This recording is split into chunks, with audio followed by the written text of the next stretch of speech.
How to fix Samsung A16 can't receive call. So let's start the video. First of all, restart your device. For restart your device, press and hold volume down button and power button at the same time, and then restart your device.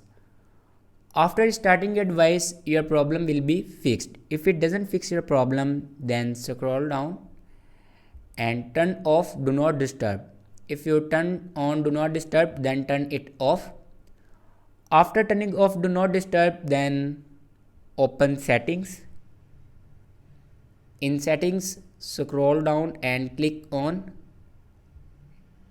general management. After clicking on general management, then scroll down and click on reset, and then click on reset mobile network settings.